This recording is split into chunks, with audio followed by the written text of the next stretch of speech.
We play for keeps, Cuddy. You ain't heard about the huddle fire with DLane. We tryna get it off the muscle. Walters caught the pick and ran it back without a tussle. Blow the whistle, coach is trying to get back to the huddle.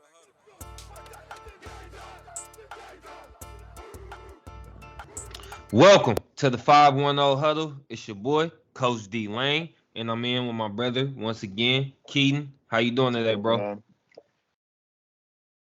All good, man. All good. Can't complain. How you doing today? I'm just chilling. Huh? Man, I'm just chilling. Just another day in paradise here. This guy. Okay, all good, man. Well, we got a lot to talk about. We actually got a special guest calling in as well. My guy Reyna, Lorenzo, a friend of the pod, been on a few times. The listeners know. Um, just talked to Keaton about Zoe a little while ago, so we'll have a real good in-depth conversation and get some insight on the Rams. He's a writer and covers Zoe covers the Rams right now, the Los Angeles Rams, so he'll be able to give us a little bit about their training camp and how things are going with them. Are they poised to repeat or not? We'll see. And we got a bunch of other stuff. But let's start with college, brother. I got a question for you because I know you love your college football, and I actually didn't send you this on the script purposely, because I want to see where your head is at with this. So, um, Okay. it's three programs. I believe all three of these programs are in a similar state right now, as far as I believe each of these three programs head coaches are in either their first or second year. And we know Okay. in college, right, brother, for a new coach, it usually takes, that second, third year as Yeah. far as to get that second wave, the second, third Mm, recruiting class in of your own guys, correct? Um, 100%. yeah, so I was just thinking because I know a few of these schools, like I said, got new coaches, splashy coaches, and a few of them got some top prospects already, for this year's class and next year's class. So my question is, who turns it around faster, and who's back on the scene, college playoff football, competing for national championships within the next 2 to 3 years? Is it Miami, Texas, or USC?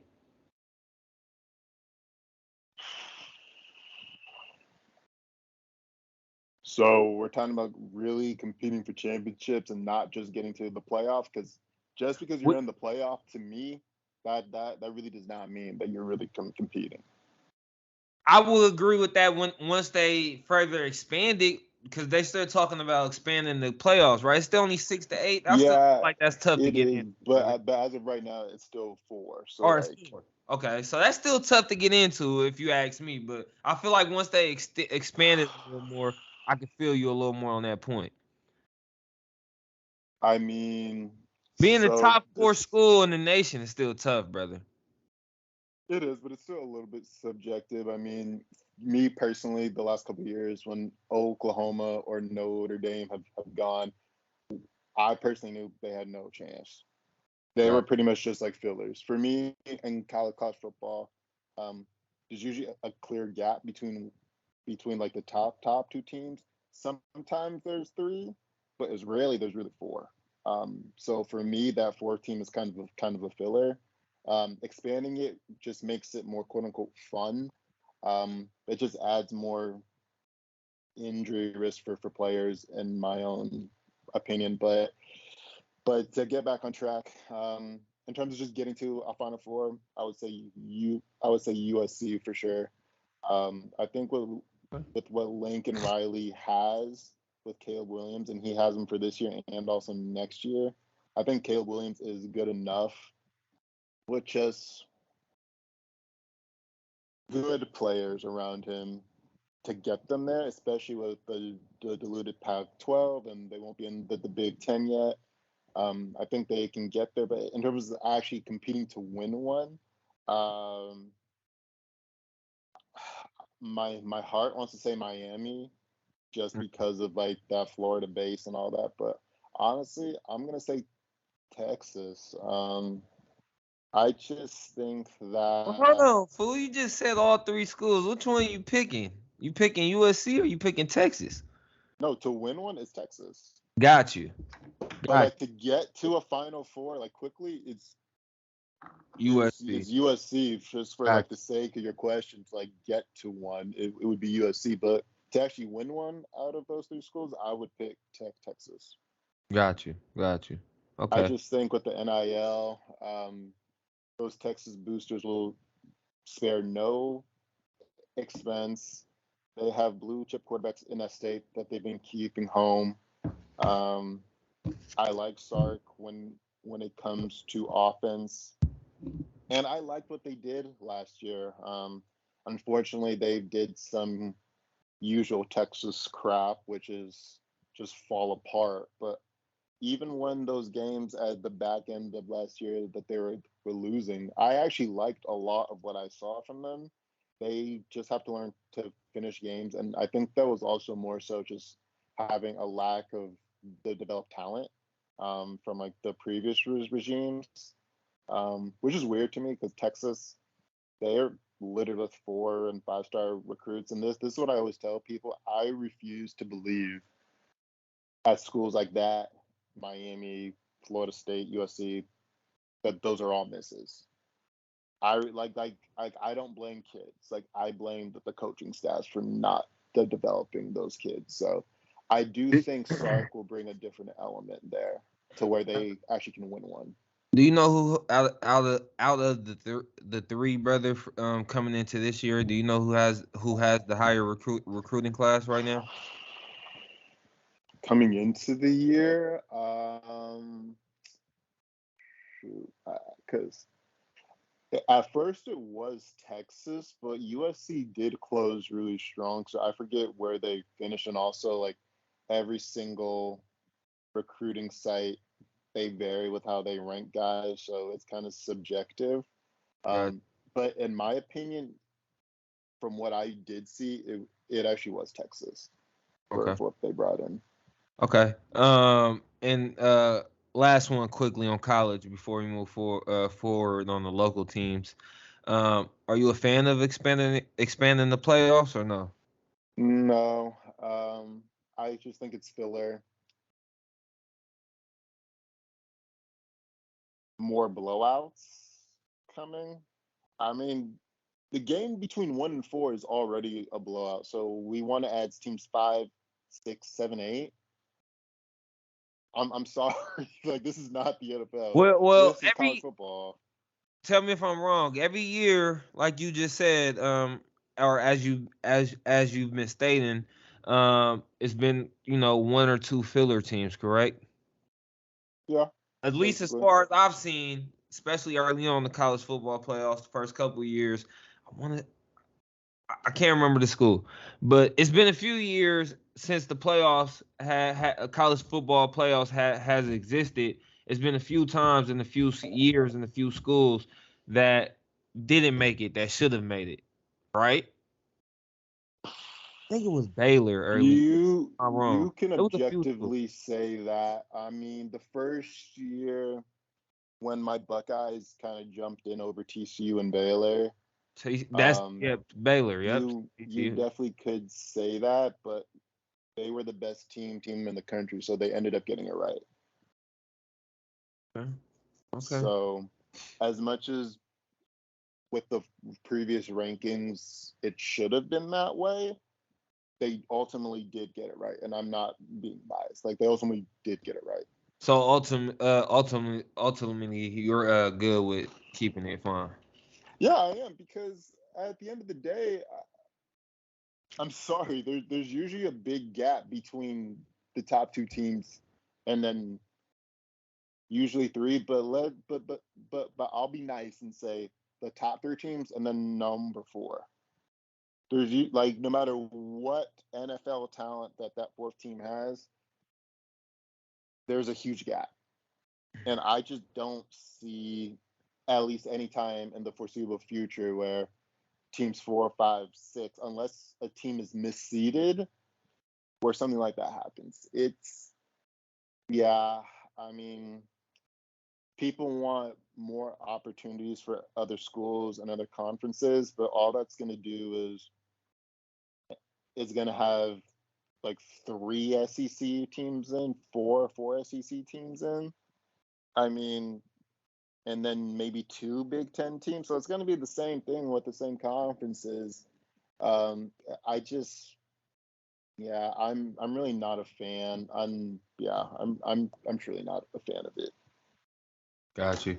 Let's move on here to some of our local teams. Let's start with the Niners, man. I'm hearing reports that possibly Jimmy G maybe staying on the roster to like the deadline, August 30th. What's your thoughts on that, man? I thought they would let him go at this point. Clearly, you Mm. can't find a trade partner. What are you holding on to?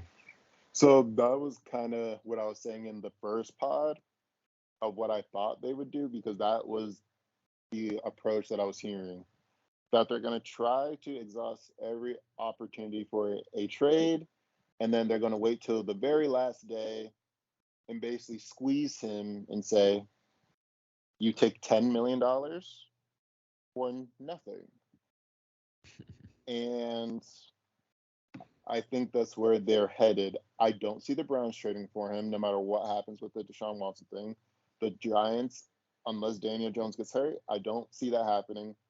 So I think his best bet, honestly, because Trey Lance last year, as big and as strong as he is, he played 2 games and he got hurt in both games. This is a little bit of the Carson Wentz thing where, and I don't want to say helmet scout, but 2 North Dakota State guys from the FCS, they're not used to that physicality the same way. So it is a big jump.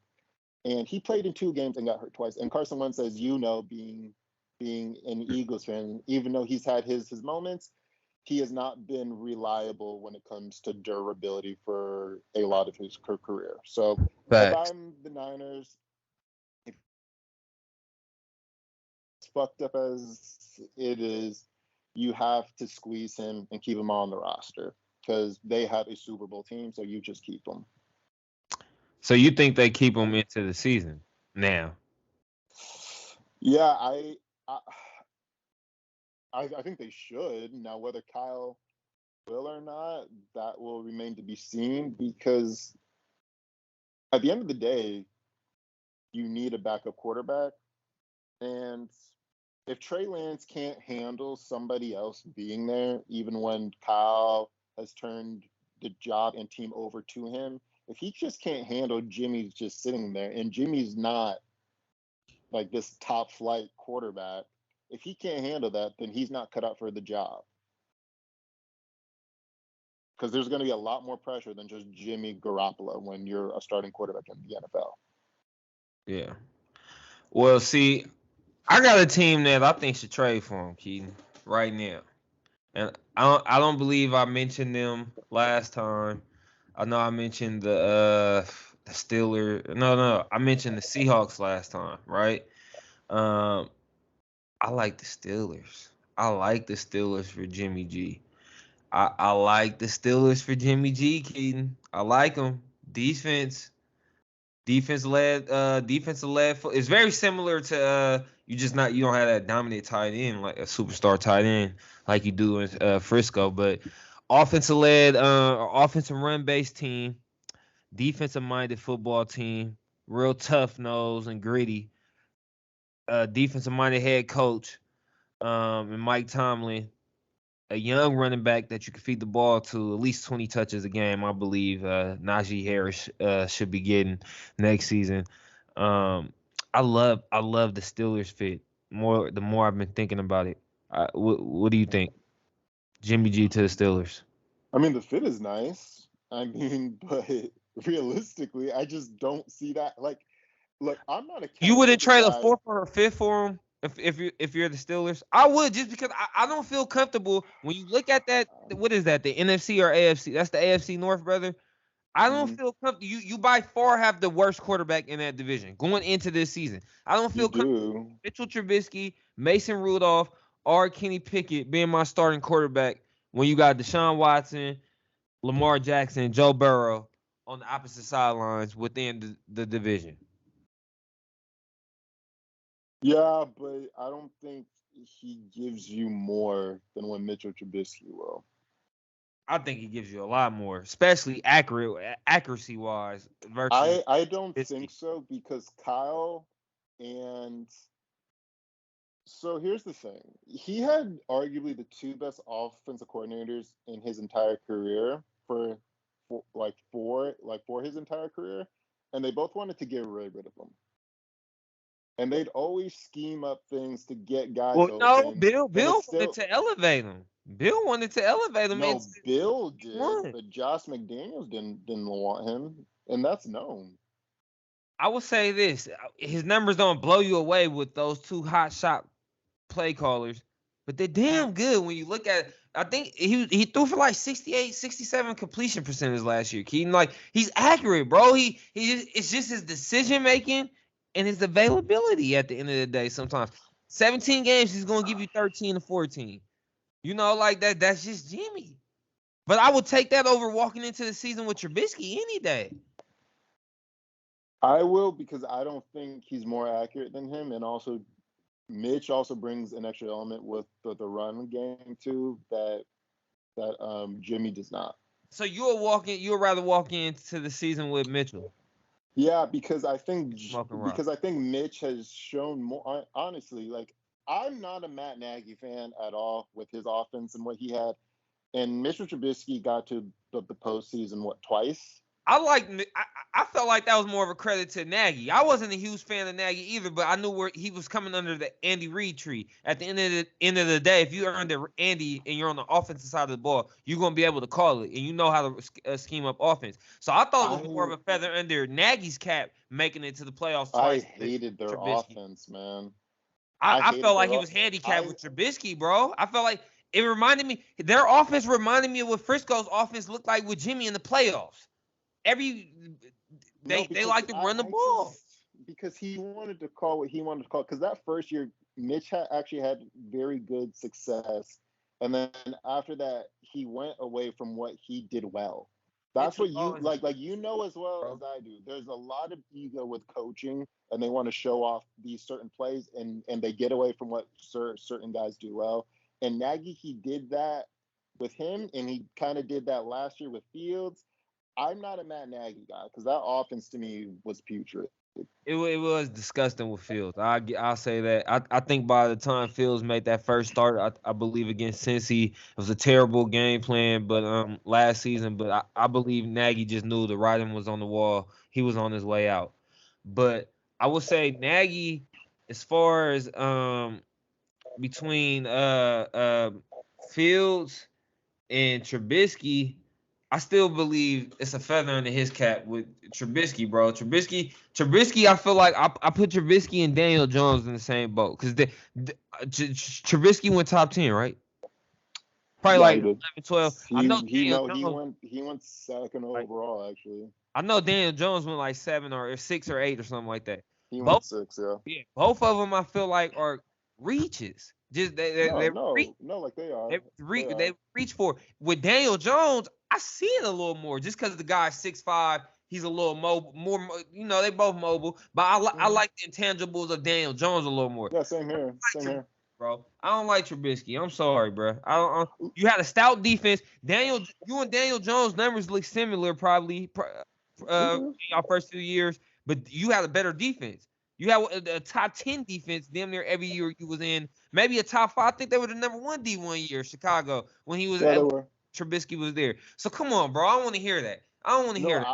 I don't want to make it sound like I'm saying that Mitchell Trubisky is I'm like saying you this tripping great for saying player. you will have him over brother. Jimmy's a No, just 70% for completion. I mean, a 7. I'm just saying just for the situation now with it being so late, I just don't see a realistic way or why they would do that. I'm saying if I'm the Steelers, so first of all, the Steelers need to do it right now. Like you said, yeah, if they wait to the deadline with what the Niners are trying to do, that's effed up. Now, excuse me, that's effed up. Now it's late. Late in the camp, season about to start in the next week or two. He'll be behind on the playbook. He probably won't even be able to start week 1. I'm saying right now, if you're the Steelers, would you trade a 4th or 5th round pick for Jimmy right now today to get him now? No, for me, no, because I For would. me, it's basically like a lateral move, man. Like, It's like a better he might bridge. At be, the end of the day, you he need a might be bridge. he might be slightly better, but it's not like he's not like He's a this better bridge, substantial brother. upgrade. I believe he's a better bridge to Kenny Pickett because at the end of the day, in the next year or two, they're gonna have to give Pickett a look because you took him so high. Yeah, I believe I'm that's saying a I whole nother believe at the story. end of the day, Jimmy's a better bridge to Pickett than Trubisky would be or Mason Rudolph. I don't think so because I think Mitch understands his role, and Jimmy would try and just win the job and just try and take over the team, which you should as a competitor. But when you're in a situation like that, I don't think Jimmy would be as perceptive to that, Okay. as we saw with, and as professional as he was with Trey. Like that's kind of why they were trying to get rid of him. I got you, but I'm going with Jimmy. I totally get what you're saying. Um, and I don't want to make it sound like Jimmy can't play at all, but I'm just more of the mindset that's more of like a lateral move, and it's not a big enough gap between the two as players to where I would make that move. Got you. Hey man, before we got a little Raiders talk to talk about here in a second, but I want to let our caller and our guest come on. Zoe, he's ready. We're gonna talk a little bit about the Rams here. Like I said, at the top of the pod, talk a little bit about the Rams and their training camp. Give me 1 second. Zoe,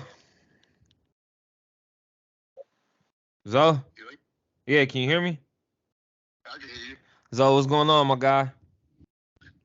You got me at a good time. I'm actually going to head out tomorrow to Rams training camp, their final. But yeah, it's a good time to talk about it. Okay, so you're heading out to the final day of camp tomorrow? Yeah, it's down in Irvine. Okay.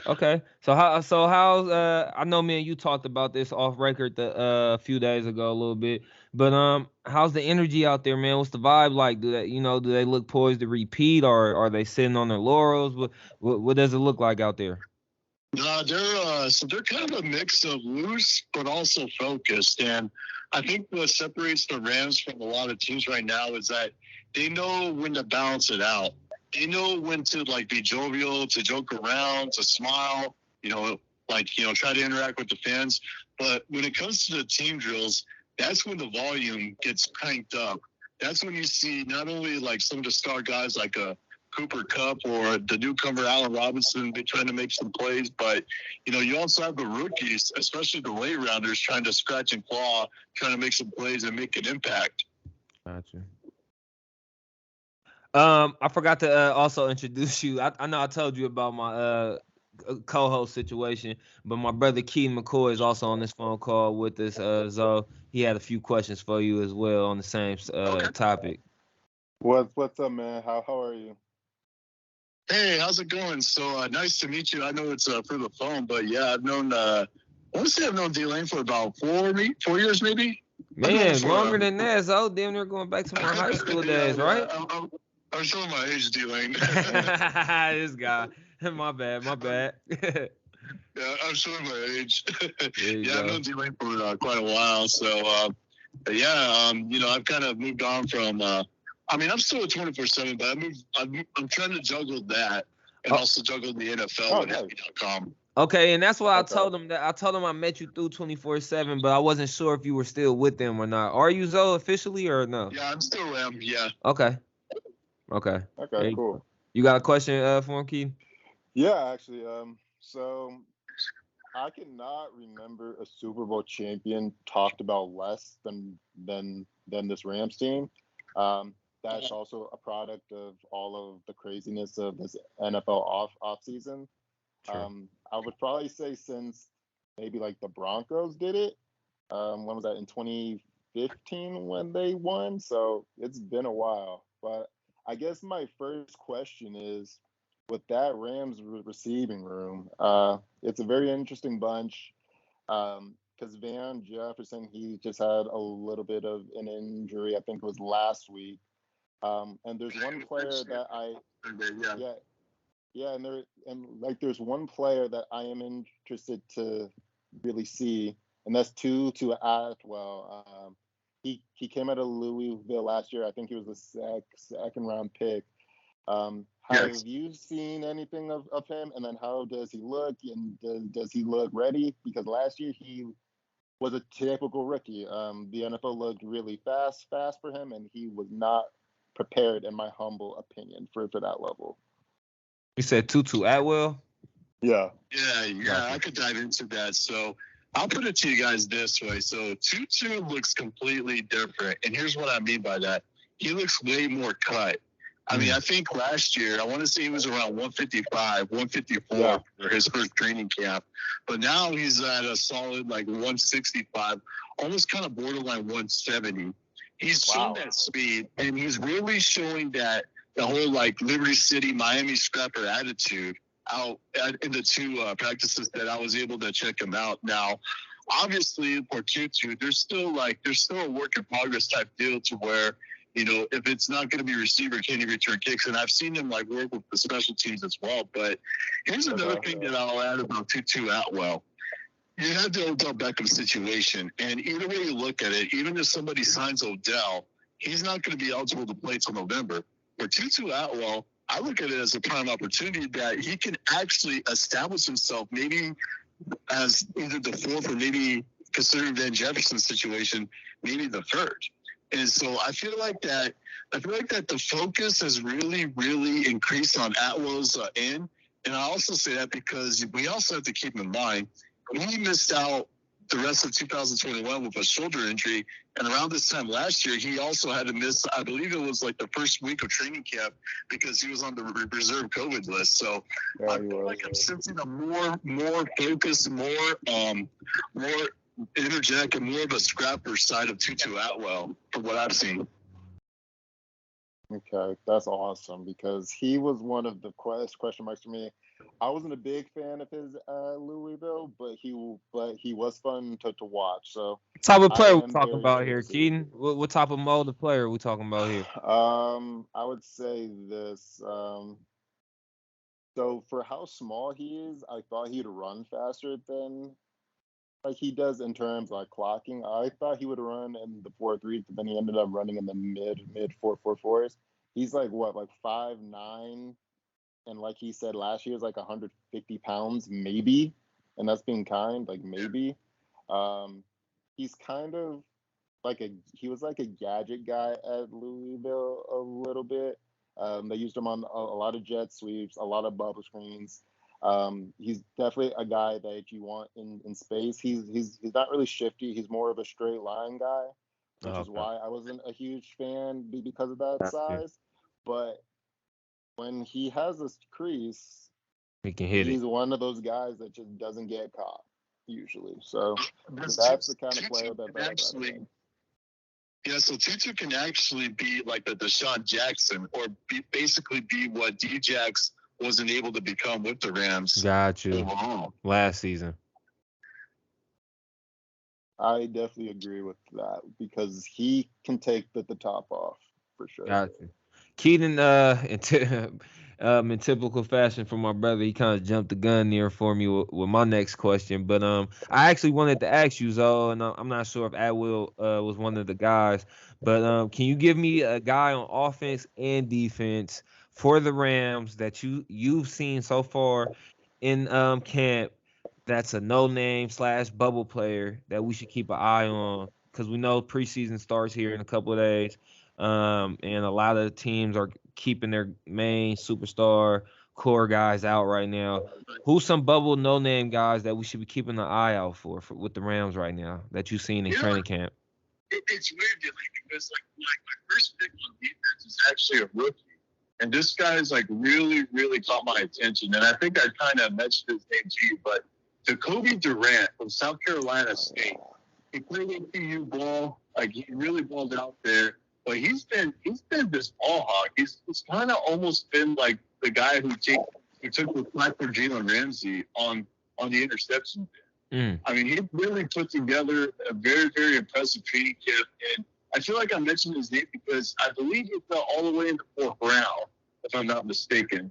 So, I mean, and obviously another stigma that's kind of unfortunate for not just HBCU guys, but FCS guys in general is like people look down and they immediately follow the competition that they have. But it's like, well, Durant was going against some scrappers on Saturday, and Deion Sanders himself even endorsed Kobe Durant right after the Celebration Bowl. When you have an OG and a legend endorsing you, that means you're a legit football player. So I think he's somebody who's probably one to keep very close on. Maybe he can play that start position that Jalen Ramsey plays so well with them. Now, offensively, hold on, hey Zoe, did you you kind of went in and out right there at the end? So did you say he's more of a slot nickel guy, or is he a corner or outside guy? He's more like so he's a slot guy. Like I figured that he's probably going to be more like a Troy Hill for the Rams. Got you. He's probably going to be like somebody who could line up over against slots, but who knows? There's also this as well. Darius Williams is with the Jacksonville Jaguars. He was the number 2 corner opposite of Jalen Ramsey. There's still a spot that's been vacated by Darius Williams. Maybe Durant could take that. Okay. Who's been getting those CB2 reps that you've seen so far in camp? So it's been a rotation of 3 guys. So Durant's one. Robert Rochelle, another FCS guy from Central Arkansas, who was a draft pick from last year. Oh, that's my conference, though. That's my conference, Central Arkansas. So that's the Southland Conference. Yeah, you heard that field, right? Pittsburgh Grayfield, right? Yeah. So they usually solid. Central Arkansas usually got a couple guys. They solid. Was that a comfortable field to play on? I believe we lost to them my last year, and I want to say we beat them the year before. They had a dope field though. They had that Boise State type field. You know how Boise's all blue, their field's all purple. Yeah, it didn't look like it was easy to look at, but then again, I got used to looking at Boise State's field and then Eastern Washington. So yeah. It was cool to play on, though. It was cool. But Rochelle's actually put together a very solid training camp, and I think he's another guy, kind of like what the situation is with Tutu, that he understands in year 2, it's pretty much like you have no choice but to go up, or somebody's going to take the spot that you were originally slated for.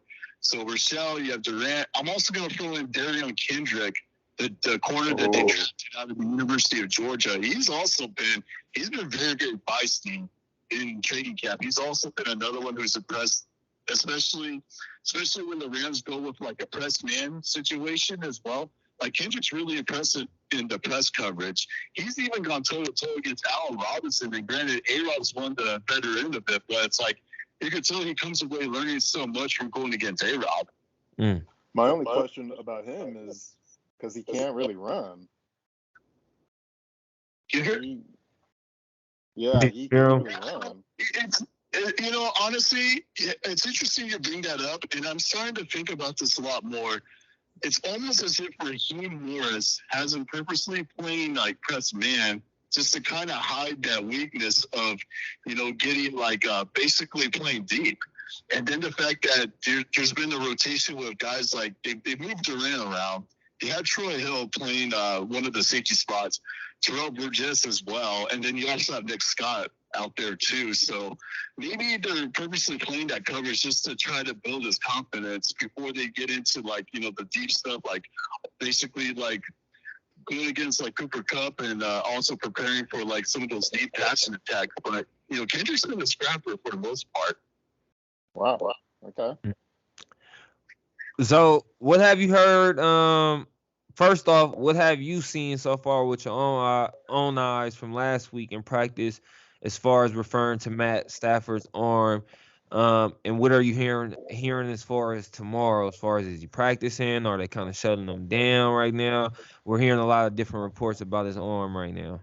Yeah, I could clearly hear. So they are allowing him to throw, but they have him on what you would call a pitch count. And so I'm thinking what's going to happen is they're probably going to put a cap on how many times he can throw the football. And either way you look at it too, they're heading into a game week against the Chargers, and it's most likely that John Walford, and you're probably going to see a lot of Bryce Perkins as well, who as you guys may remember, he was last year's training camp, or basically a preseason here for the Rams.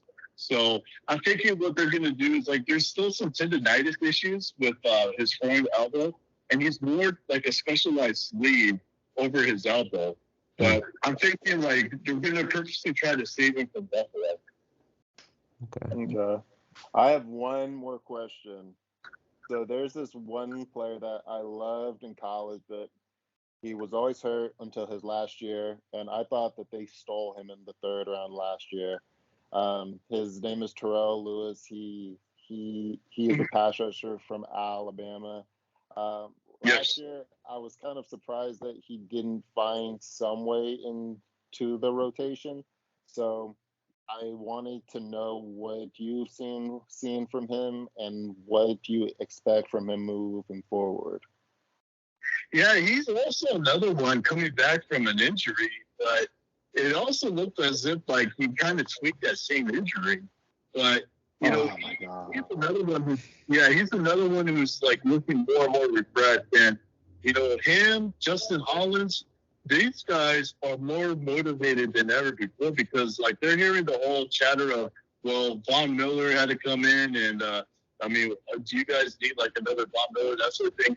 These guys are out to prove that, you know, they didn't need Von Miller all along, that they were able to provide that rush. But it's like, well, Hollins and Lewis, it's like, you know, there's still that injury concern. And, I mean, Lewis still looks like very energetic, very enthused, like, during practice. But it's like, well, I mean, there's still the depth concerns because outside of those two, you have Leonard Floyd, the veteran, and then you have Chris Garrett, last year's 7th rounder. So it's like, you know, there's still not much depth at the outside linebacker spot. Man, that young man cannot stay healthy. He said he can't stay healthy. Man, that's Not crazy. at all. Zoe, you know, I love my DBs, man. My DBs and my DBs battling. J Ram, man. How's the one-on-one? Have you seen any one-on-ones with him and Cup and A-Rob, or who's he been lined up with the most in practice? You know, like, so I think it was Saturday. Yeah, it was Saturday. He finally put on the pads, and he was able to go, like, toe-to-toe against A-Rob briefly. But I think another thing, too, with the Rams is, like, you guys know about his shoulders and how he underwent surgery. So he's another one. They're kind of treating it like how it is with Matthew Stafford, where they're trying to limit him. Gotcha. But, you know, there's also, but here's what's crazy about Ramsey. It's like, I feel like that this is the first year in his career where he's kind of taken on more of a coach's role. It's almost like he could be like a grad assistant or maybe like some kind of student assistant on a college program because, like, he's pulling Darren Kendrick, he's pulling Jacoby Durant, even Robert Rousseau to the side, giving those guys nuggets. And these guys nearly absorb what J-Ram is saying to them. And you see the translation on the football field. So it's almost as if J-Ram could wear a headset down the road. I can see that. Honestly, that would not surprise me. Yeah, that wouldn't surprise me at all. Got a couple more last two questions here for you, Zoe. With the AFC and the NFC, we know you cover and look into the Niners a little bit. Who's your favorite to win both those conferences this year, man? What's your outlook on the NFC and AFC West conferences? Who you got divisions? Excuse me. Who you got to win those divisions? All right, so I'll just say this real quick. I honestly think whoever wins the division in both conferences, let me rephrase. Whoever wins the NFC West, whoever wins the AFC West, those two teams are going to meet in the Super Bowl. And in the NFC West, I'm going with the San Francisco 49ers. I'm giving them the slight edge right now over the Rams. And I say that because of the fact that this defensive line is ridiculously loaded. And then you bring in Drake Jackson, who could have been, he was like a first rounder to me. And then, there's also, other guys there's Jordan Willis, who could have been, elsewhere, but, he's been a fabulous role player. Kimoko Ture, who I think is a very, very underrated addition on the 49ers defensive line. Also, keep it in count, you got Dre Greenlaw healthy, but you also got Emmanuel Mosley and Trevarius Ward together, and those guys are healthy. And I had to put in the DB angle just for you, DLane, because, mostly you got Ward, And then you also got Andrew Thomas, who really emerged late. So it's like, you're looking at 3 quarters with the 49ers, especially in a division that's just flooded with receiver talent. It bodes so well for the 49ers, especially with that defensive lineup. I'm gonna keep a sharp eye on the Niners this year, Zoe, especially their secondary, man, because Sherman just recently came out, Richard Sherman, and gave them the nod for this season, saying that they should have a dominant season. So I'm definitely looking forward to see how they will be in the secondary. Matter of fact, Zoe, how when you went to check out a Niners camp, right? So I haven't gotten a chance to, but I've talked to some people who were there. Because I was gonna ask you, how's the poly safety looking? I can't think of his name right now. Yeah. How is he looking right now? Yeah, I've heard a lot of good things that he's putting together a very, very solid showing over in Santa Clara. But here's what's crazy, DLane. That safety spot that he's battling, it just became a tougher uphill battle now more than ever. Here's the reason why. Tavarius Moore, who's been with the 49ers for a while, he's actually one of the leaders of the clubhouse in interceptions for training camp, and he's been fighting for that same position. And you also added George Odom, who comes over from the Indianapolis Colts, who is also a Pro Bowler as a specialist. He's also battling for that spot. And then I'll also throw in Diamador Lenore out of Oregon, the 5th rounder. He's also put together a very solid showing in the months of July and August. And, Lenore's also vying for that slot position that K'Waun Williams had. So this is honestly a secondary. As much as we talk about the 49ers defensive line, I feel like the secondary deserves a lot of love, too. There is an abundance of depth in that unit. And they can finally play man, too. Man. So you picked the Niners for the NFC West. Did you pick an AFC West? I'm going to rock with the Las Vegas Raiders. Oh, to win the division? That's a popular pick lately.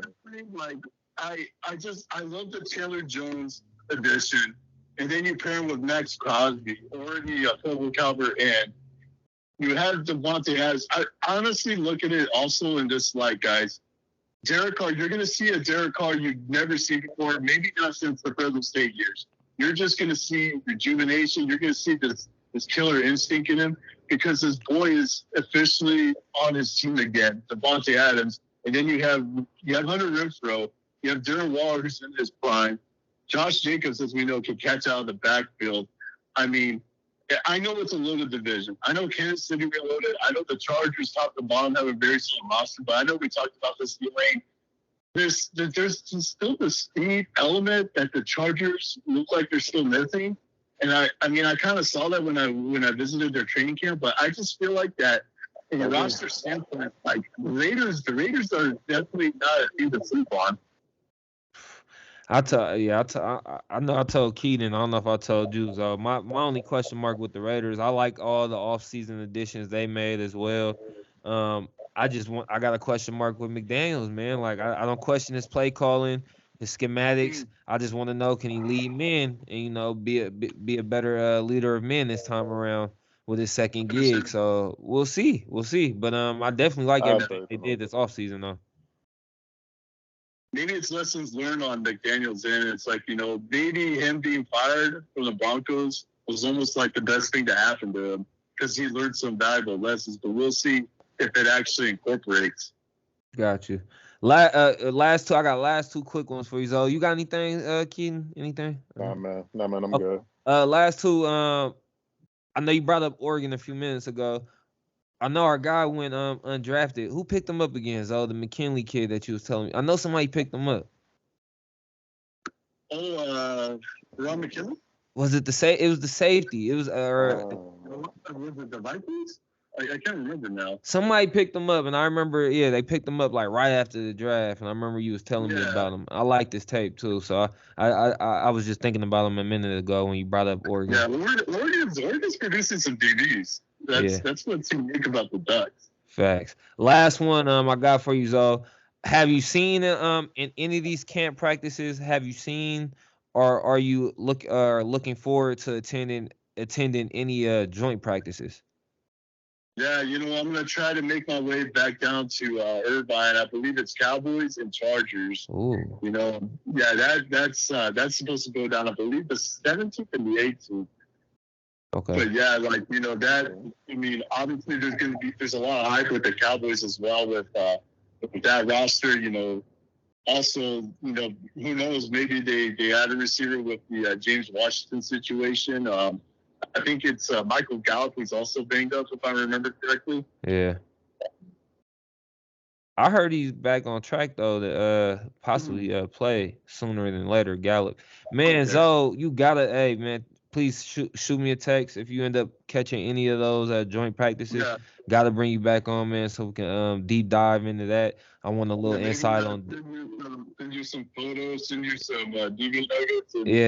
Yeah, I want some insight on Diggs and Micah, man. So that's the And ops. also, don't forget Deshaun Wright, pride of That too. ABA, Come on, man.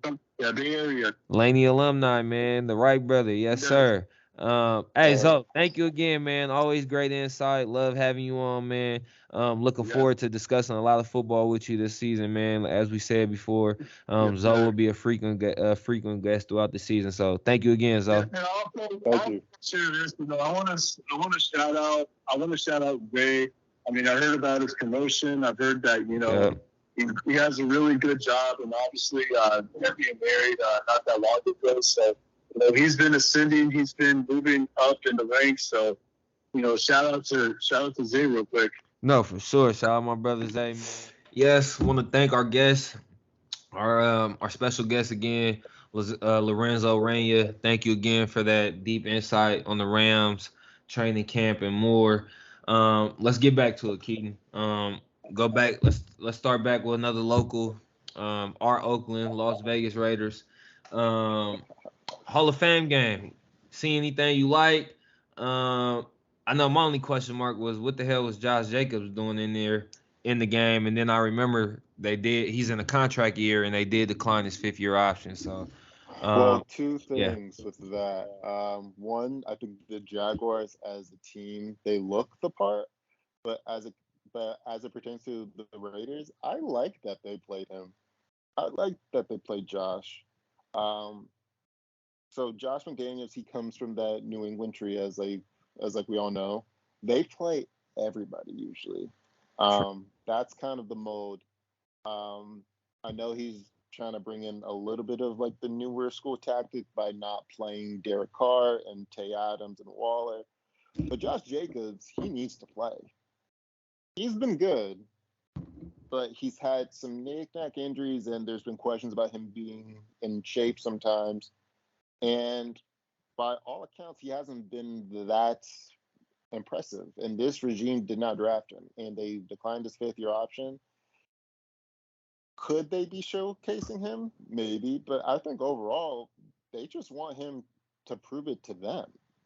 That's what I took away from it. I'm more of glass half full with that, more than skepticism.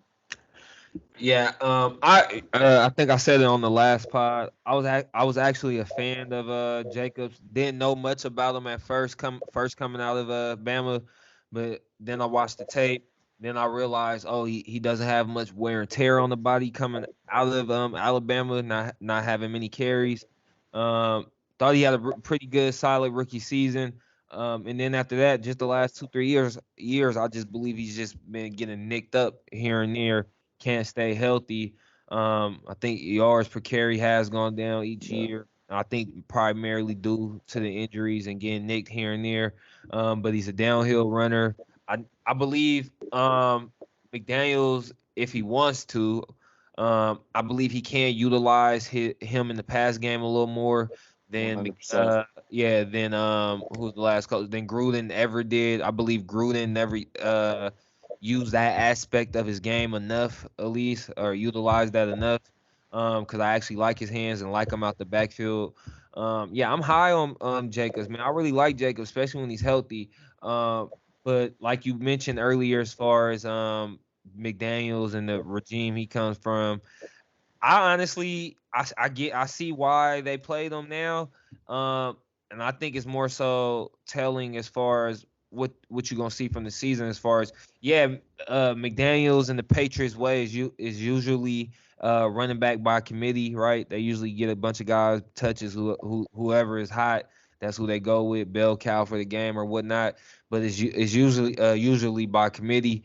I believe this year they're just gonna try to run them into the ground, use them up. You declined his 5th-year option. I don't see him picking it up just because at the end of the day, he's not the exact type of back. He's more of a downhill, powerful runner. He's not the exact type of scat back, receiving back that McDaniels would ideally like in his offense. So I see him just getting 300 to passing game is gonna be heavy because you got Devontae and Waller.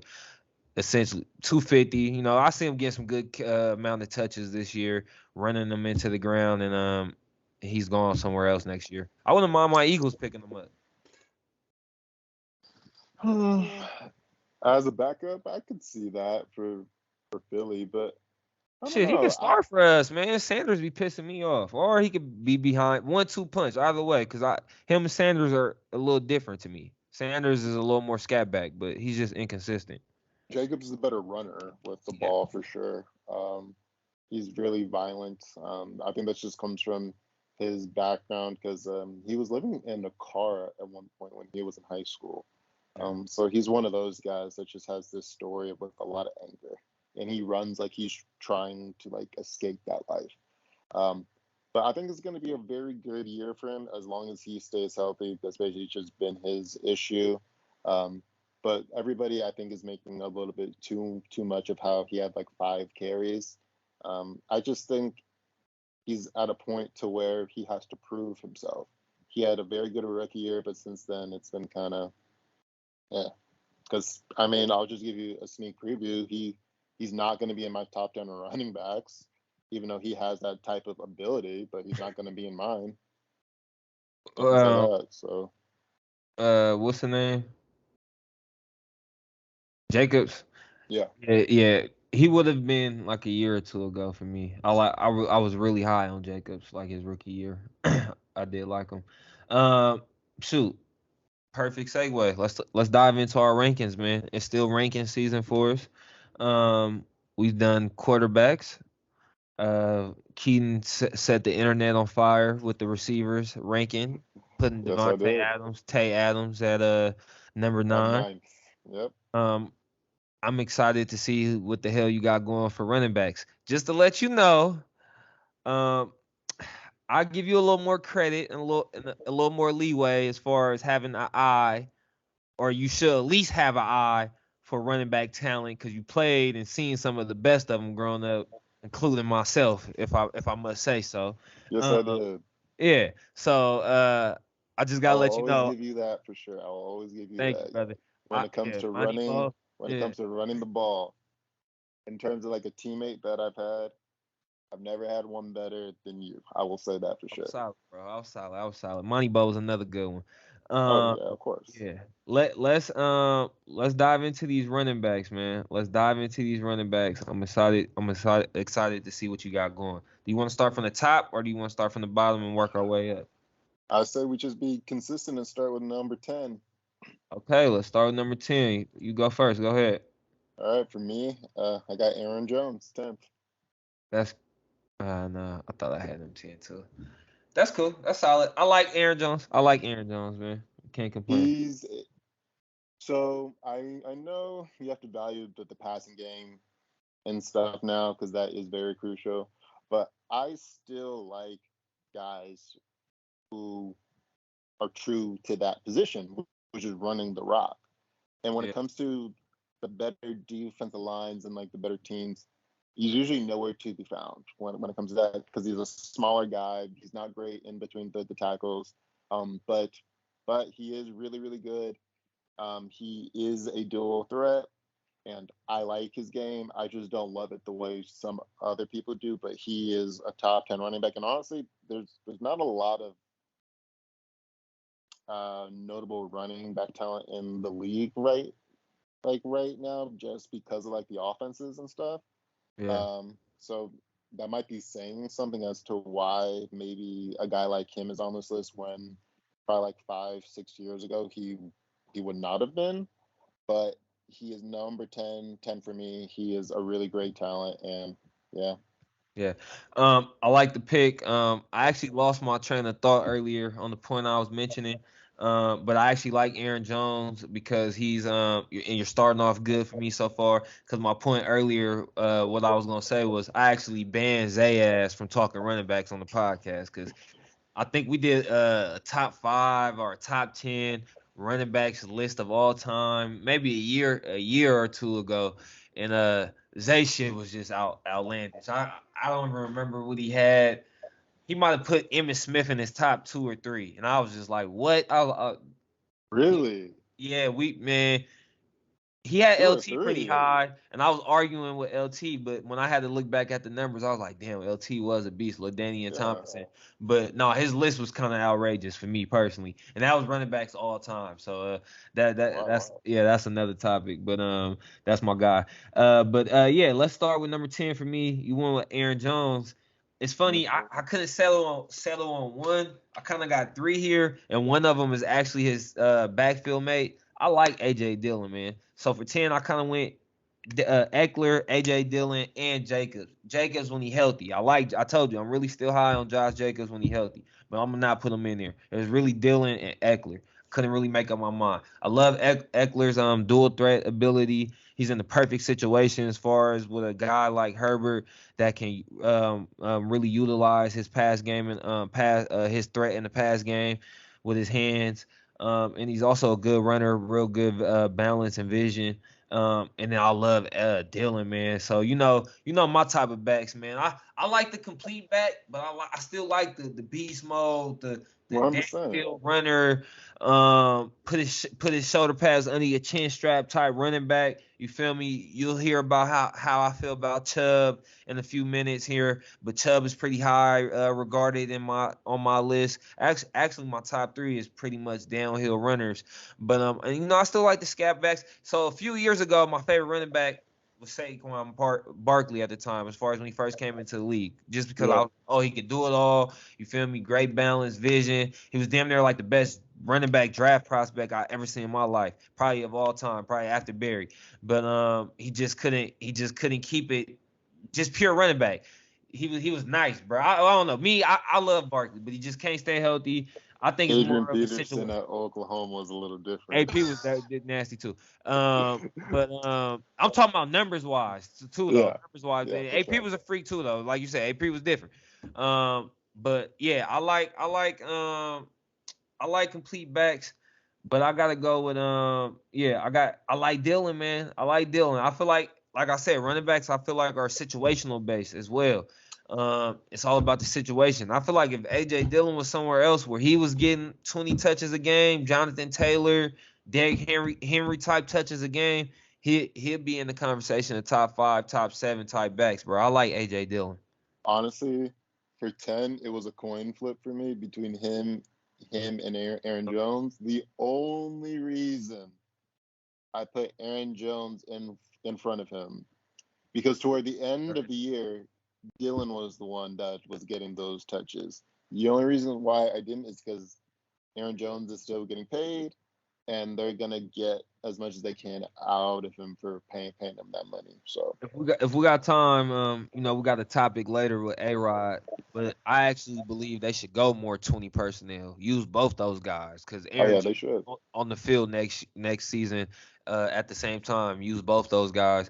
Because Aaron Jones is a real threat in the pass game. So yeah, that One hundred that, that, percent. that yeah, that's for later. Number 9. Who's your number 9? Javonte Williams from the Denver Broncos. I love Like his this guy. game. He is smooth, and there's nothing he can't really do. Like this is gonna be a constant theme for most of these guys. They're all pretty complete. Um, but in terms of like the rookies last year, he was my favorite. I know Najee, he got more. He has more touches and all that. But unfortunately for Najee, without offensive line, he can't really showcase what he really does. And that's kind of in parallel to what like Derrick Henry is. Like if you don't let him get ahead of steam, it's kind of over. Um, but anyways, Javonte Williams, love him. I love his game, and I believe that he can be a top 5 running back in the next two years or so. He's really good. I love his Yeah, game. when you brought him up to me a few weeks back, I thought you was crazy as far as just saying like I think he was the best back in his division, and you were just saying he was a great runner. I gotta go back and watch a little bit more of him. I remember hearing about him last year. You know, I don't watch many Bronco games, but I'm gonna go back and watch him, man, because I have been hearing a lot about him just as a pure runner. Like Yeah. I hear he's pretty dominant, so I'm not mad at that. My number 9. Um, I believe this guy's top 5 still talent when he's fully healthy, but he's just been nicked the last few seasons. I'm gonna go C-Mac, man. Christian McCaffrey. I still like C-Mac. Um, and people were down on Darnold, getting on the Panthers, Matt Rule, and everybody last season. Man, they was 3-1, I think, or probably even started off 3-0, They're 3-1, something yeah. like that. Defense was playing top 5, top 10 football in the league those first few weeks of the season. And why? They had C-Mac, man, and C-Mac was averaging 112 yards from scrimmage per game those first few games before he got hurt. So he was on track to have another big season. Like I said, I believe when he's fully healthy, he's a top 5 talent at the position. So I got C-Mac at Christian McCaffrey at number 9. Christian McCaffrey. Is it McCaffrey? McCaffrey. McCaffrey. I'm tripping. I'm tripping right now. My bad. Long day. Christian McCaffrey. Excuse me. I got Christian McCaffrey at number 9. I love that. For me, number 8. So this guy's the only guy that's a backup that's on my list, but I think you would agree he's still nice, and that is Kareem Hunt. I like that. Kareem Hunt, I think we all know him. So I'm a guy when it comes to that position. Well, it's really all of them, but especially for that one, legs and ass guy, dude, with that speed to power. And he's so good in the passing game. When he was a rookie, he led the league in rushing. He's a threat from anywhere. He doesn't have quote unquote home run speed, but for some reason, when he's in the open field, you cannot get him on the ground. I have him 8th. He could be higher if he was a starter, but that's where I have him at. I just love his game. Anytime when Nick Chubb leaves the field, a defense does not get a break with him because Facts. you're not really losing much. No, that's facts, bro. Probably will have him honorable mention for me, but I definitely love Kareem Hunt's game. Great back. Definitely love Kareem Hunt's game. Number 8, right? 8 for me. Yeah. You mentioned this guy earlier, A.J. Jones, versatility. Gotta love this guy. Can do it all. Pass catch and run the ball between the tackles. Yeah, just a super versatile guy. Swiss Army knife. You can arguably say in the last 2-3 seasons in the playoffs for the Packers, he's been their best player, not Aaron Rodgers. He's been their best 100%. in the playoffs. Yeah. So who you got for 7? Christian McCaffrey. You already went in on him. He's their best player. He's the key to everything for them, no matter who starts at quarterback. Which I think it should be Baker, but hey, that's a whole different topic. C-Mac, he's special. Like you said, he's a top 5 talent. For me, probably could be a top 3 talent, honestly. He's that good.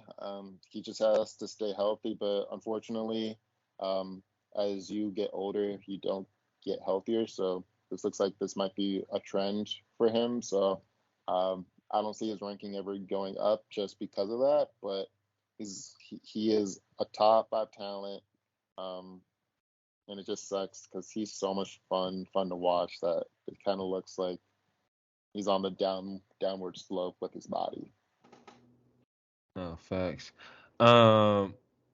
My 7. Let me do my 7 and 6. I'm gonna go back to back here just because they both Bay Cats. I got Najee at 7, and then I got Joe at 6. I also have Joe at 6 too. So Got sweet. Okay, so we're on the same wavelength here. Love Najee's game. The more I look at last season for him, I have a greater appreciation for what he did last season. That offensive line was terrible. It's been terrible the last few seasons. Um, Loaded box damn near the whole season. Everybody knows you're running the ball with Najee. Ben's arm was shot.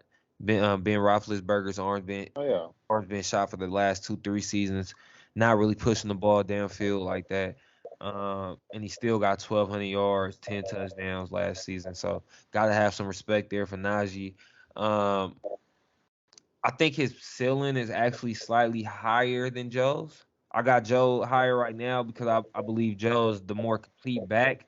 I like Joe, but as far as just if we talk about running back and especially pure runner, I feel like Joe's more of a complete back. But if we talking about pure runner and I say Najee's pass catching game, and with usually hands, yeah, in the pass game is underrated for sure. I'll definitely say yeah, it that. is. He's not a Joe. Joe at one point, I don't know about now, but like college days and early in NFL days, damn near could He probably play could have. slot. He probably could play slot. Like, yeah, He really he was could have. nice. Yeah, he was nice. Um, got better and he got better in pass pro last year too. And when you think about it, last season for me, that's the worst O line I ever seen in the Super Bowl. So when you think about his 5-6 year career in Cincy, they've never had an O line. So and he always produces. So that's another feather in his cap. So yeah, I That's got something that I always say with people about him. It's like Saquon in Saquon's rookie year, yeah. when Saquon was still him. Like, he's just surrounded by crap. That's why Right. y'all don't understand, bro. Like, So I was telling brother, I called it. I said it that next year because he went for like 2K all around purpose yeah, yards his rookie year. Saquon. I was telling I was like, bro, I'm willing to bet my last dollar on it because I think it was Eli's last year, Saquon's second year. I said they're gonna run that boy into the ground. He gonna get hurt. I was like, I know he gonna get hurt. It is guaranteed, and I was knocking on wood and everything, bro. Like I didn't want to wish that on him because that was my favorite running back. I love Saquon. I just knew the situation, bro. The situation 100%. surrounding him was terrible. You got a quarterback, veteran quarterback on his way out that can't really throw the ball like that no more. You got rid of yeah. you got rid of Odell too, so there's That no threat in the passing exactly. game. That's when I think that's when I really said it. I was like when Odell was gone, I was like, oh yeah, they about to hand the ball off about 30, 40 times this man a game. And that's the worst offensive line in football, like, period. Mm-hmm. But one thing that I will disagree on, I think Joe is a better runner just because he is more elusive. He has better footwork. Um, He more that's just elusive, me. brother, but he don't. Joe run too up. It's been like that since high school. Uh, Najee was like that in high school too. I think he got better at Bama. Joe still runs too upright for me personally. Like he doesn't run behind his shoulder pads enough. that's fair, but for me personally, like, that doesn't bother me. But that's just me. But That's a anyways, stylistic thing for me. yeah. But anyways, I like those picks. I love Najee. I just didn't have him in my top 10 just because he's like surrounded by crap. And I think the crap can be too much to overcome at times. Still went for Unfortunately. 1,200 last year, brother. 1,210 tugs. Yeah, but now with the new quarter, yeah, man. I'm not saying he can't do it. I just have to see it because that's just gonna be a tall order, especially in that conference and in that division. But anyways, number 5, I have Dalvin Who's Cook. your 7 and 6? You said Joe was your 7, 6. No, Your seven. Joe 6. I had Christian McCaffrey. Okay, my bad. Who's your 5? 5, I have Dalvin Cook. Dalvin, Got Dalvin Cook 5 too, brother. yeah, he's the linchpin of that team, man. It's so weird. Like, it's so weird.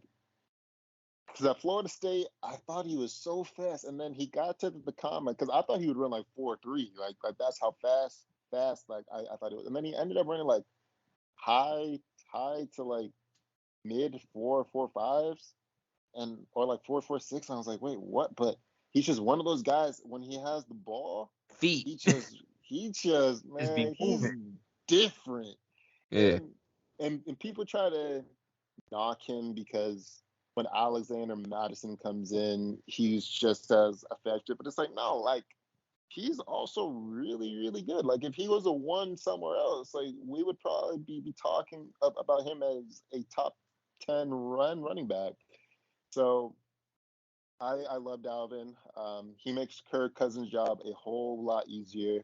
And he is a threat in the passing game, too. He fixed Jefferson's his, job too. He helped yeah, Jefferson's job too. he does.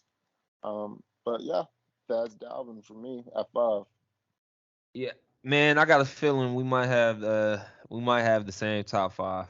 But yeah, I really don't have to dive deep on Dalvin. I feel the same things you just said. Great vision, quickness, and agility is ridiculous. Um, I seen the speed. I seen more so quick shiftiness in college. I didn't see this vision in college. His vision now in the NFL, and I don't know if it's the scheme thing that he played in the last few years, but his vision is crazy. Um, and I can see him the same way I had Cooper Cup. Excuse me, I have Justin Jefferson taking that Cooper Cup like next step next season, like Cooper Cup had last season. I can see Cook, Dalvin Cook having that Todd Gurley like type performance in this offense, because he's a dog, man. No, he It's is. mainly zone running base offense, that McVay tree, and I can see Cook eating in that offense with his vision, the cutback lanes. I know when I was a running back, that was I love zone running versus gap blocking and the gap scheme, just because of the cutback lanes. Yeah, I can see Cook eating and having a big year in that offense. 100%. Number 4, I got Alvin Kamara, me too, bro. and he's my favorite running back. I can see I that. love Kamara. He is my absolute favorite. Okay. He's the one guy that can consistently line up in the slot or line up out wide, higher route tree. I love that about him. But he's also a violent runner too. He's physical. He's not a burner, but he has good enough speed. Um, and he's just a natural football player. And I know that's a loose term, but he's just a football player, and I love that about him personally. And since he's year 4, I think you can just take it on from here. Here, honestly. Yeah. Well, hold on, cause I got to speak on AK 47 too, cause he's special, bro. Alvin, Yeah. Alvin is special, and it's crazy because, like you say, he's not a blazer. He's not a blazer by any means at all, but Nah. he's quick as hell. First of all, that's first and foremost. But if you're a listener of the pod, I want you to do something. Because like we said, I'm a running back connoisseur. I love my running backs, man. I want you guys to go back and watch Barry Sanders tape, right? I'm not saying he's Barry. I'm not saying none of that. Just in this one aspect, just listen to me and follow me here. Go back and watch some Barry highlights, and all you gotta do is watch the highlights because it tells you what type of runner they are in the open field and what they can do with the ball in their hand at the end of the day. Watch Barry's YouTube highlights.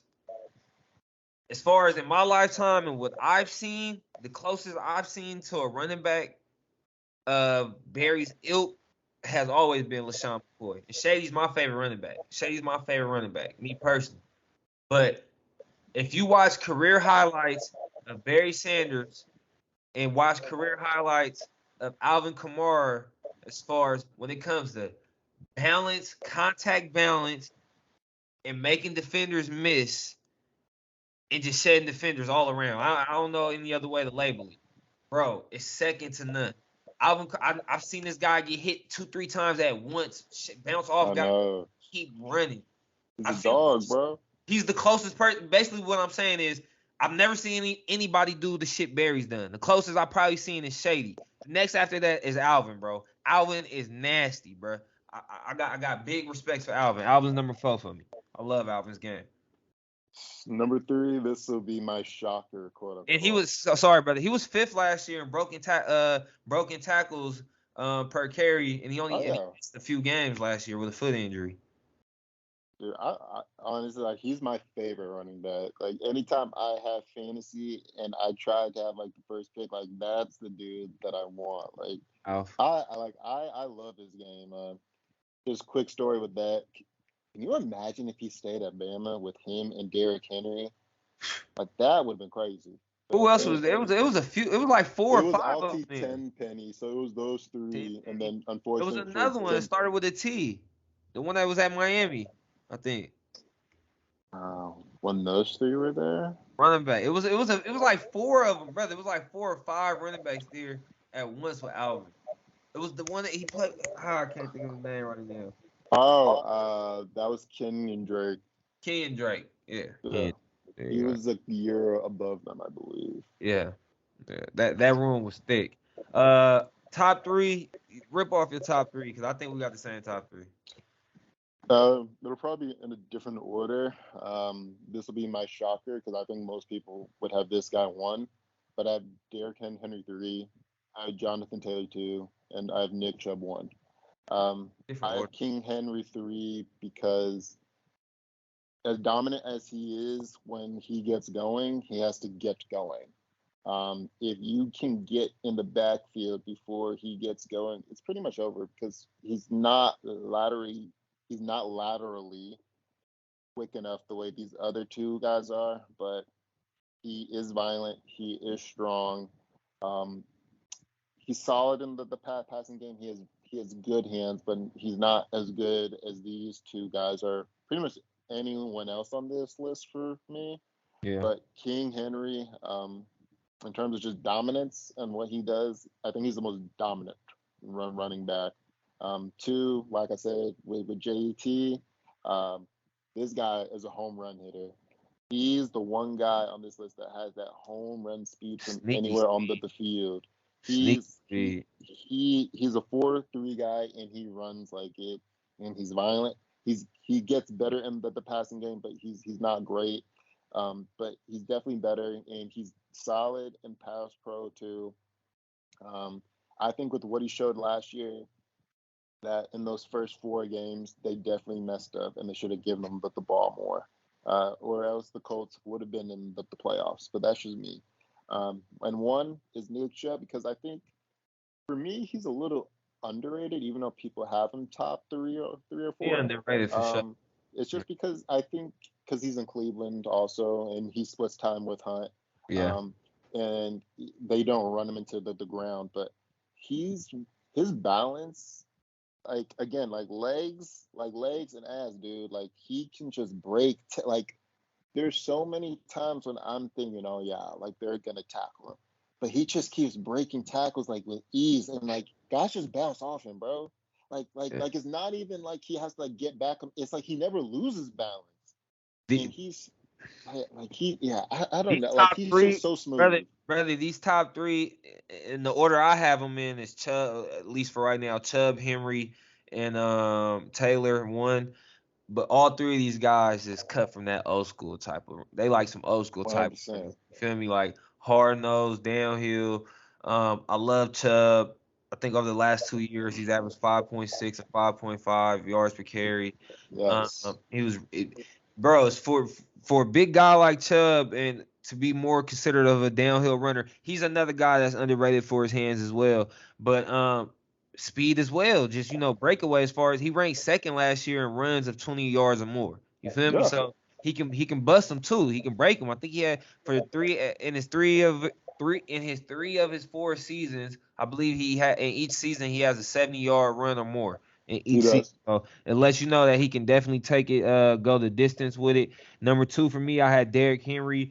Motherfucker had 2,000 yards last year and the year before, and then last year he was on pace for 1,900 yards if he didn't get hurt. One of the very few running backs that probably the only running back, because we can't say Chubb just because he splits carries and we haven't really seen him do it, and we can't say Taylor will probably because his team just refuses to give him the ball. But Derrick Henry might be the only back that we can say can really just go in, week out, and get 30 carries a game. 30 carries. I ain't talking about 30 touches. Yeah. You feel me? A lot of times I say touches. Yeah. That means catching and running. Derrick Henry might be the only running back in the league that you can really just get 30 carries week in, week out to. I believe if I was the head coach, I would be giving the motherfucking ball to Taylor that many times. Me personally, I feel like this year mandatory minimum Jonathan Taylor need to be touching that ball at least 20 times a game, bro. I don't know what the coach was seeing last year on tape. It made no sense to me, bro. I don't understand. Like, he should have been up there with Najee. I think Najee led the league last year in carries. He should have been up there, like, by far and away. But I love Jonathan Taylor's game. Like I said, breakaway speed is definitely faster than what you think for sure with that guy. So yeah, man, a lot more parallels than I expected right there. I mean, with this position, especially like the top five, like it's pretty clear cut. I mean, like receiver, I understand like the Devontae Adams thing for like most people, so like I get it. But like receiver, like there's 20 top 10 receivers, honestly. Like if someone said Keenan Allen was top 10, I wouldn't think that they're crazy. I will say receiver, and I mentioned this before, receiver, running back, and corner, I believe to me are the main positions that kind of shift more so year to year. I still care about your resume. You know, I'm big on resume, but I can see that more shifting year to year just because, you know, injury. Those are young guy positions. Yeah, exactly. D-line, edge rushers, O-line, and quarterbacks, that's more like who been doing this shit, you feel me, and can stack these years on top, and you can look back. Because anybody can have one good year at, you feel me, at those. I can't say anybody can have one good year at passing. But we have seen blips of quarterbacks here and there come and go. What we got, man? What we got? Oh, we have weapons list. Weapons. So we got 5. So this topic, me and Keaton been talking about it over the last 2 pods, just, you know, bringing up different dynamic playmakers, guys that get busy with the football in their hand. You know, what my guy Shady McCoy like to say on I Am Athlete podcast, crazy work. Guys that's giving out crazy work in their hand, man. So we put together a list of 5. I'm gonna let him rip through his 5. I'm gonna rip through my 5, and then we can discuss it. But these are our top 5 guys that we believe, with the ball in their hand in the open field, are the most dangerous cats to face. All right. So first off, I want to do an honorable mention. That is Justin Fields, Nick Chubb. Those guys were close for me, but they ultimately did not make it. So anyways, without further ado, I have Jonathan Taylor at 5. I have Lamar Jackson at 4. I have Jamar Chase at 3. I have Deebo Samuel at 2. And I have Tyreek Hill at 1. Hold on, I was writing something down. Boy, you went quick. Go again one more time. Jonathan Taylor at 5. Lamar Jackson at 4. Jamar Chase at 3. Deebo Samuel at 2. And Tyreek Hill at 1. And also, Jamar Chase is faster than like Deebo, and he runs like a running back, but Debo's just a straight running back when he has that rock. You got Lamar a little too low for me personally, but I like it. I like Taylor too, because like I said, it's sneaky. With like he shot me last year. I didn't see that. Yeah. Running backs, man. But hold on, before I get into mine. Running backs coming out of college has always been tricky for me, just because, like I said, it's always it's situational based. Like I remember a lot of guys being high on Trent Richardson. I wasn't high on Trent Richardson coming out, just because and it wasn't even a vision thing for me, which it looked like it ended up being one of his main downfalls in the NFL. He had terrible vision. Eating too much. That too, but I always was like, he's not a violent runner to me. Like, it's guys that run through cats, and it's guys that absorb contact and let guys just bounce off them. You feel me? That's kind of what Derrick Henry does too. He ain't like a Marshawn, Adrian Peterson, guy that's gonna put his face mask into your shit. You feel me? Like, those are downhill, smash you type runners. You feel me? I don't see that. You feel me? You get what I'm saying, brother? Yeah, 100%. Yeah. So, yeah, my top 5 though. I got an honorable mention too. Then shit, you put one together. I got a few cats. I would like to put Chase on there. I would like to put Cook on there. Dalvin Cook, Jamar Chase, and then I also got to put Kyler on there, brother. I'm sorry. Lil bro, he for sure ain't the fastest in the league, but the way his little short ass be moving them feet, he be gone. He just be moving hella quick. I like his quickness. I think he's He more would be quick. like third or fourth on my honorable mention list, yeah. Yeah, But I have Justin Fields in front of him. is he? You think he faster than Kyler straight line? I Oh, believe Kyler's 100%. quicker. 100%. I That's think not. Kyler quicker though. Yeah, barely. Okay, yeah. I don't see. I gotta. Justin don't look that fast to me. I ain't seen him in the open field He's a like that. legit 4-3 guy, bro. For real? Like legit 4-3. He ran at the combine? Dude, he's a legit 4-3 guy, bro. Shit, Put it man. like this. He got some Fields good is this size on type him. of athlete. Fields is this type of athlete. Like what Kyler did with like baseball. If Fields did not tell MLB teams to not draft him, he would have been a first round pick in baseball too. Like he's like that as like an athlete. He is South kid. And yeah, he's from Georgia. Gotcha. Man, Georgia, Texas, they be putting out them dual athletes, man. I'll give them that. They got dual athletes for sure. So that was my honorable mention: Jamar Chase, Dalvin Cook, Kyler Murray. Yeah, for me, my top five though, with the ball in their hand in the open field, gotta go AK-47, Alvin Kamara, um, Kadarius Toney is number 4. You know how I feel about Toney. He just don't get the looks, but if you ever get that boy in the right situation, human joystick for sure for the Giants. Kadarius Toney, I like him. He's number 4. Number 3, got Debo Samuels. Love Debo. Perfect combination of strength and power. Runs with a running back like rage. He runs with that Adrian Peterson, Marshawn Lynch type rage. Excuse me, but he's a receiver, so it's just lovely. A great Swiss Army knife type of weapon. I got him number 3. Number 2, gotta put Lamar, bro, because to me, I got Ty Hill number 1. Ty Hill moved different to me as far as with the ball. No, he's one of the few cats that I've seen take a slant and weave through traffic. Not just take a slant and there's nobody there and he could just go. I'm talking about weaving through cats and pulling away. You feel Yeah, me? for Looking sure. like video game type shit. Lamar Jackson can do that as well, and he been doing that since college. Like Lamar be gliding. With him, it looks more effortless. With Ty Hill, you can tell he digging. You feel me? You can tell he grinding, he digging, he running. But with Lamar, because he's a little longer and taller than Tyreek, so of course longer strides. But yeah, Lamar just be gliding, boy. I love the way Lamar runs the football. But I got him 2. I got Ty Hill number 1. The only reason I had him 4 is just because I think last year he lost like a fifth of a step. That's why I put him 4th. Um, but I don't disagree. Like that's like you're not wrong. Like I just had him 4th. I mean, Kadarius Toney, he's definitely worthy of being on this list. The only reason I didn't is just because I have faith in Brian Dayball to put him in better situations, and I think Kadarius Toney is also in a better headspace this year. I just have to see him with the ball. I mean, he's such an unknown about just where he is in that offense and like where he is with that team. Because at one point, I think they're thinking about trading him.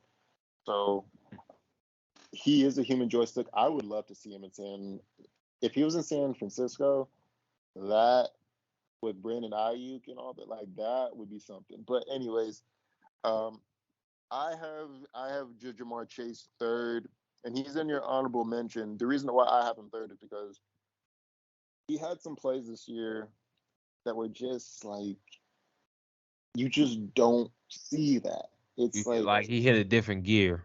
Yeah, like that play against Kansas City where he had the short comeback and he outruns the angle of 6+ defenders. There's like one other guy in the league that can do that, and that's Tyreek Hill. But he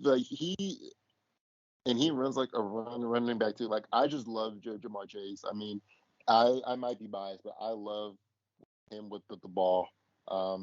Jonathan Taylor, like I said, there's not a whole lot to be said with him. Like he's just special. But And you already agree with me on Debo. He's just violent. Yeah. He has that Perfect. TO Just a rage. perfect combination of speed and power as a runner. He has that TO rage when he runs, because Randy Moss was like a glider, but TO just ran with like rage. He runs like that. He's like Marshawn Lynch, just pure rage. So I love Debo, bro. I love him with the ball. Which is smart because he chose to play receiver, but he's the one guy that's at the wide receiver position. If he wanted to just play running back full time, like he's the one guy that he can, just straight up could. So that's why I have him second. Reeks won just because his speed I think is still a step more than Jamar Chase, even though it's not by like a lot. But some of the plays that he still makes, you just don't see. There's like a handful of guys in the history of the game that can really do what he does. And that list starts with him and Randy Moss.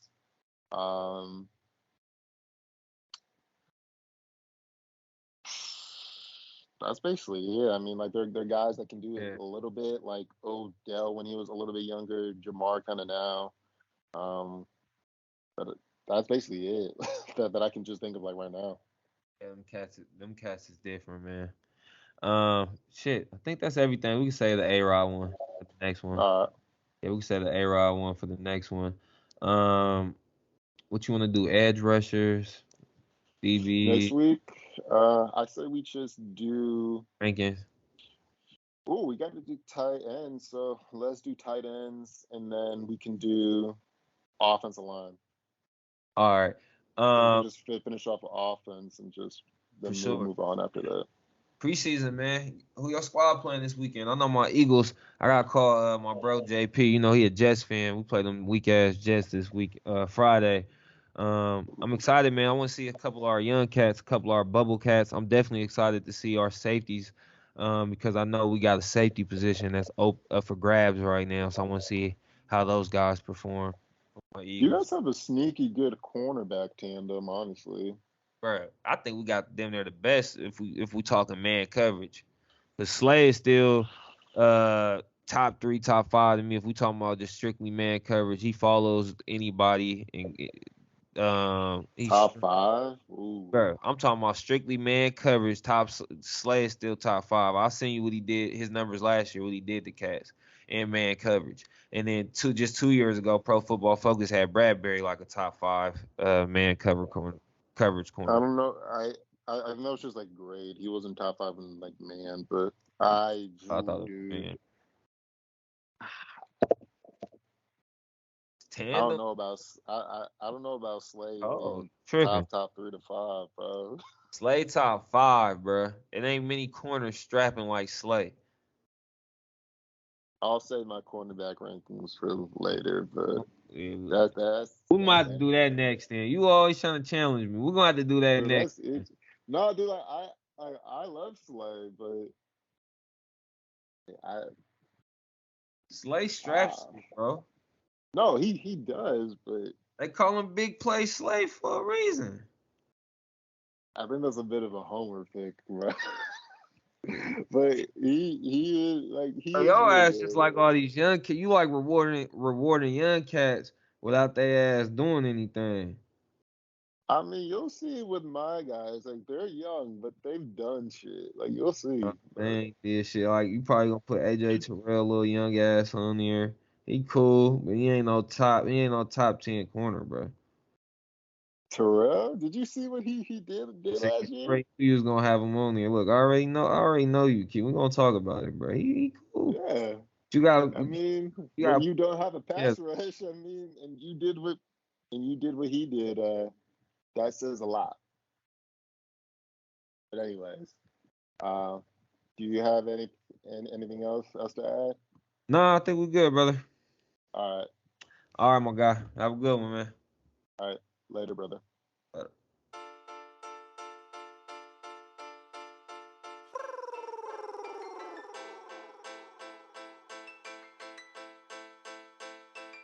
We play for keeps, Cuddy. You ain't heard about the huddle fire with no with DLane. We tryna get it off the muscle. Walters caught the pick and ran it back without a tussle. Blow the whistle, coach is trying to get back to the huddle.